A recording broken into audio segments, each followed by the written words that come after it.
Existe algum teste?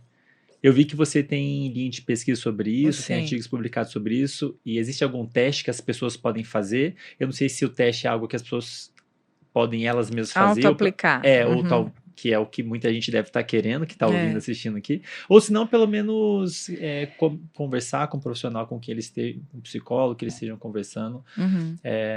Eu entendo, sinceramente, eu acredito muito no potencial do autoconhecimento. As Uhum. pessoas se conhecerem. Então, Sim. assim, e esse é um aspecto super importante, né? Sim. Pô, será que eu sou perfeccionista? Às vezes a pessoa tá sofrendo com isso, como pode muito bem ser o meu caso, e a pessoa não se dá conta. Ou às vezes ela acha, bom, não, eu sou perfeccionista, mas isso é bom. Uhum. Ou eu não sou. Então, acho que é importante as pessoas se conhecerem. E aí, o que me levou a essa pergunta é: tem algum teste que elas podem fazer? Eu até às vezes não quer abrir mão disso, né? Porque Sim. entende que o sucesso dela está atrelado a ela ser assim, apesar de estar sofrendo, de ter feito escolhas difíceis, muito difíceis na vida, né?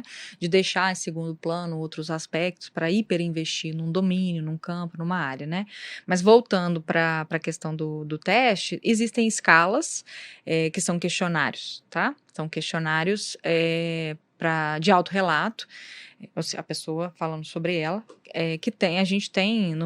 a gente adaptou essas escalas para o português, elas são originalmente em idioma inglês, a gente fez o trabalho de adaptação de 4 escalas para o português. Esses estudos estão publicados, dessas escalas, mas elas são para uso profissional, né? Então, o ideal é que seja um profissional conduzindo essa avaliação, né? Porque daí ele vai fazer uma avaliação mais, vamos dizer assim, integradora, né? Então, ele vai avaliar através de escala para estimar o nível de perfeccionismo da pessoa, mas vai levar em consideração também outros elementos, entrevistas, né, história de vida, enfim, várias coisas. Agora, se a pessoa quer saber se isso é algo que faz parte, né, da vivência dela, das experiências dela, e ela se identifica assim, nós também produzimos algumas cartilhas que ajudam nisso. Então, lá nessas cartilhas, elas estão disponibilização de acesso livre, tá? Estão disponibilizadas ali no Instagram do laboratório. A gente tem um link ali na bio que leva até essas cartilhas,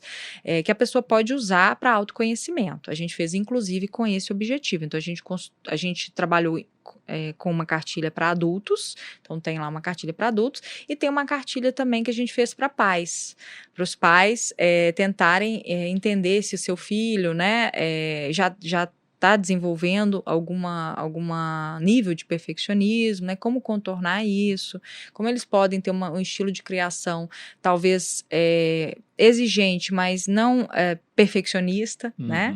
Então, isso a gente disponibiliza lá e as pessoas podem buscar esse material. Que interessante. Com certeza, professora, eu vou colocar para quem está ouvindo, assistindo, na descrição do episódio, está o link para todos esses materiais que a professora colocou. Os artigos dela mesma, do grupo dela, a cartilha, eu vou colocar na descrição para as pessoas conseguirem acessar com mais facilidade. Eu mesmo estou super curioso para acessar esse material também.